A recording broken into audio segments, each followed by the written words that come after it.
Okay, hey, good morning, and thank you for taking the time to dial in and join us. The markets have been really wild the last few days, so I'm just going to jump right into it. Um, okay, so fundamentally first, let's go through what's happening, and then we're going to jump into the charts. And what I want to show you on the charts is I want to show you all the different time frames: 1 hour, 4 hour, and daily charts. And I think you can and I think when we're done we'll get a picture of at least a theory as to what the market is doing and why. So fundamentally, let's think about it. What has changed?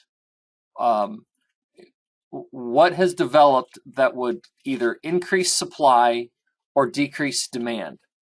Because ultimately, one of those two things has to change in order to move our price. And um, and so that leads me to break things down into two categories, right? We break it down into domestic and we break it down into international. Um, and when we're thinking internationally, we're thinking about our exports. So let's look at domestic first. Let's talk about supply first and foremost. When do we get new supply? Well, we just digested all of the new supply that we currently have. We just harvested what the USDA says is a record corn crop, a near record bean crop, and we had a good Kansas City wheat crop. We had a disaster in spring wheat. So from a supply standpoint, supply is known, and now we're discounting and have to trade the next round of supply, which is at best, um, 7 months away, right? Before wheat hits the market, and then you've got a year for corn and beans. So from a supply standpoint, nothing's changed. So let's look at demand. We know that feed demand is strong. People are eating. You can't go to a restaurant without a wait. Basically, people are eating. They're full. They're buying ribeyes. So demand domestically has been strong from the feed standpoint. Demand in energy has been really, really strong because of wide ethanol margins. And so has something happened that would cause that to deteriorate? Well, I don't think so, because right, that leads you straight to oil. And if you read the oil commentary, and I'm not an oil guy, I don't know a lot about oil, but this morning I was kind of going through all of the different uh, uh, news sources and trying to read as much about oil as I can to try to figure out, did we destroy oil demand with this new COVID outbreak, right? Because that's the fear. If we destroy energy, then we destroy corn, and therefore we destroy everything else. So that's kind of the logic. And reading about how the oil market is responding to these new COVID scares really tells me that we're a long way from having anything to worry about, because the underlying strength in the oil market is real. Our demand is surging, and there's no reason to think that domestically that we're going to slow down. The market's not going to price in a giant U.S. based lockdown. At the present moment, that's not where we're headed. I think politically, it's just too risky. I think we learned from our first experiment that the population is not going to be supportive of that. So that means that our domestic energy demand is not going to go down. People are traveling, they're flying, we're moving around, and we're eating. So our demand is strong and our supply is known. So nothing's happened domestically that's changed. So what about internationally? Well, let's think about supply for a minute. We've got a growing season happening in South America. That's where the bulk of the major new supply is coming, and that's going to come early next year, right, in the March timeframe. So it's too early to trade the weather issues happening down there, but for now they look benign. So it's just a kind of a non-factor.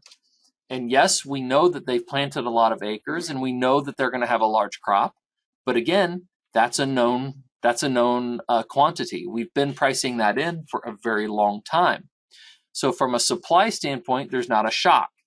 From a demand standpoint, you got to look at what China's been doing, because that's your major demand source. And China has been slowly but steadily buying everything that they can under the radar to make sure that that it's not hitting reportable sales. And yes, we're behind. Yes, we're slow, but um, but they have to feed their people. And so when you dig in and do the math, they don't have a choice but to eventually buy. They have to either buy out all of the United States, or they have to buy out all of South America. There is no wiggle room, because there is no other supply that they can get. This is their problem. And so so you have to listen to what you can't listen to what China says. You have to watch what they do in order to feed their people. So I think that the demand story is about to grow across the board in corn, wheat, and beans. So let me say that again. The supply situation is known and stagnant. I think the demand situation is getting ready to grow.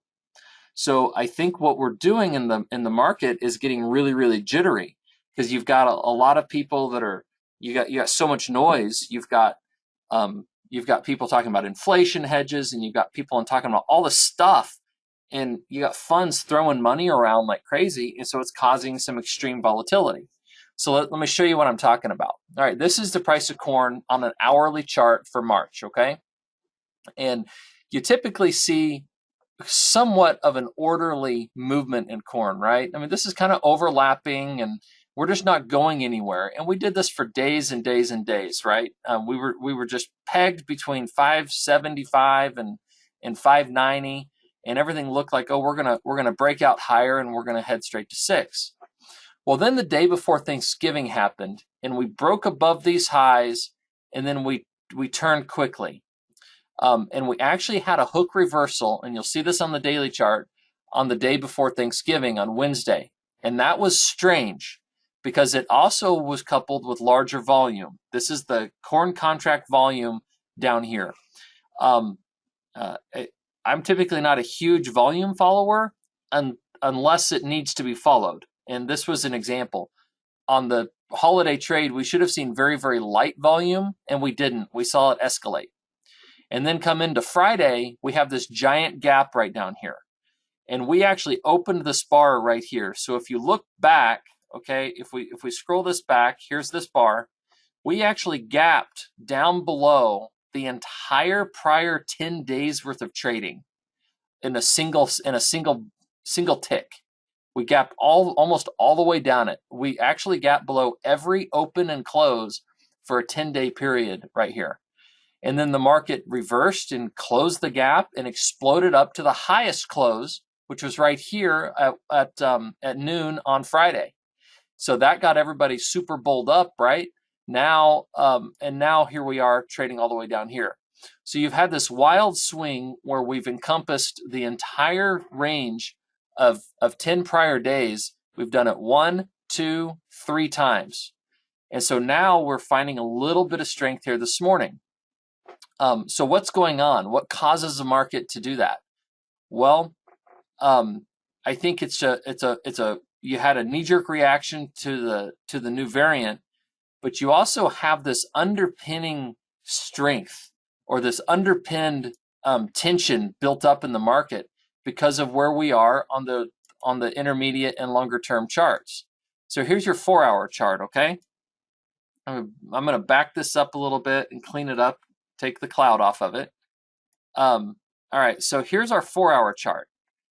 Now, it's not near as bearish as the 1-hour chart was, right? Because yes, put it in context. The selling the last couple days is really muted when you look at it over a broader time horizon. This is all the way back to the peak from the summer, okay? So as we digest this information, we have no gaps. So even though the 1-hour chart really got everyone excited, the 4-hour chart is trading 0 gaps, which means all that price action is irrelevant. Now we've got what you could label as a double top, and when you see that happen, you've got to back away from it before you can blast up through it. I don't think that we're done going down yet, and here is why. Here's your daily chart. This is back to our normal setup, and you can see these lines that we drew several weeks ago, and they cover from this peak to this peak, and then we snap this line down here to establish the fact that this is all corrective action. And then we go from our low in September to our low in October and snap it to the first intermediate high, which is right here. And this is called this is a channel. And we said several weeks ago that we want to break up out of this channel, or we're going to break down below it. And you can see the grand conclusion of everything I just showed you, where we ended up. We broke below that channel yesterday, and we're now testing the backside of it here this morning. That's all that we've done with all of the shenanigans that have happened over the last 3 weeks in corn. So we are now pressing ourselves down into a little bit deeper correction. I think we're going to come and test this 550 mark, and I think we're going to test the bottom side of this cloud. I think that that's an entry point. I do not think that that's a sell signal at all after reviewing everything under the sun that I could read this morning. I think that there's so much pent-up demand globally for corn, and the supply situation is so uncertain because of the current tightness that we have. I think that this is going to get bought, and we may not even get that deep because of the same situation. Now, what can impact that? Well, I mean, clearly the government can impact it, right? If we start making noise about decreasing the RFS, or playing some funny political game that looks like corn demand destruction, I think all of those things could be short-term bearish, but I don't think they change the underlying pent-up demand that could be coming from China, because they simply don't have the food and reserves and storage to feed their population. And so price doesn't matter at the end of the day once they really get tight. And we saw that last year, and I think that's where we're headed here on corn. Now, I'm spending all my time here this morning on corn because I think it's about to take over the leadership. We've seen wheat rally, we've seen beans kind of get blown around. I think corn is about to take over because remember, it's the king of the complex. And when it decides that it needs to secure its new supply, then nothing is going to stop it. So I think all eyes have got to be on corn. I think this 550 to kind of down in here to this 540 area needs to be viewed as a buying opportunity if we were to get there. And if we trade back up above this consolidation range, then the demand is so strong, we're going to come up and out, and we're going to be above the old highs in very, very short order, in my opinion. So yesterday, when we looked at wheat yesterday, let's do the same thing on wheat real quick. Okay, here is, oh, come on. Put that to KWH22. Okay, here's our wheat market. Wheat market just got absolutely obliterated yesterday, right? I mean, we were down 40 some cents, and we just looked like it was just going to roll over and die. But if you look at it from this chart standpoint, it didn't do anything at all. All it did was come to the bottom of this little shelf, recoil, and test it. You've got to do a lot more work on the wheat chart in order to break it. And so yesterday I was thinking about selling anything below this action right here because it could get worse. But after doing all the research on corn and looking at the just overall global situation, I think you got to look at this break as a buying opportunity down into this $7.75 to $8 range if we come in here to test this low. We'll still be above our cloud. We've got no divergences on our force index or our MACD. We've got ourselves any overbought condition that we had last week is fixed. We're down into a buy zone. Any strength in here probably is going to get picked up on by the funds once corn decides to find a bottom. So I think all eyes have got to be on corn and where it ultimately turns around, and that anything down in here has got to be reowned, in my opinion. And I think that's the best analysis that you can find for today. If we get down here and the world's changed and we're shutting down, maybe we change that opinion. But demand for wheat has not deteriorated. Supply is not available. We don't have it over the next 60 days. I don't see what is going to really unfold and break this market lower. You know, we're printing more money than ever. We have not slowed down, so it's still an inflation play. But just good old-fashioned fundamentals and supply and demand analysis would tell you that wheat is not done yet. So that's where I'm at on wheat. Yesterday, I was about ready to sell it, but I don't think so. I think we need to think broader and keep our wits about us, and give it a little bit more room. Okay, now let's look at soybeans. Okay, soybeans. Why is it doing that? Soybeans obviously have been beat up a lot. But if you put this in context of the entire move lower, and we put a clean this up, take the cloud off, and put a fib retracement on here from the low, where are we at? This entire move on March beans has only sold off 38.2% of the move. And remember, markets tend to move both in price and in time. And so this move lasted from basically May of 20 all the way through June of 21. So it makes sense that you would have a 6-month correction that went very, very shallow. This market actually looks very orderly. Now, will we poke out lower and test some weakness? Sure, absolutely we can. And I think you're going to hear a lot of that talk if corn breaks another 25, 30 cents. But if there's rumors overnight that China has started buying cargoes like crazy yesterday and during the overnight session, and there's lots of rhetoric that they can't get their product bought in from South America. There's not enough available supply to meet their needs moving forward. So they have to come here and buy some. I don't think that they have a choice in the matter. So I think beans are going to bottom at any minute. I think corn needs to go a little lower. So I would expect pressure down on this $12 mark before, just in sympathy with corn. But I think that that's got to be owned because we're too shallow of a retracement. And I think it's moving to new highs as well.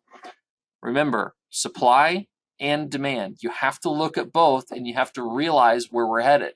You know, for the same reason I'm not bearish corn is because of the demand side, right? Domestically. Soybeans are the same. If you read about what we're doing with jet fuel and the role that soybean oil is going to play in it, that is a massive demand story and requires millions more acres of beans than what we're currently planting.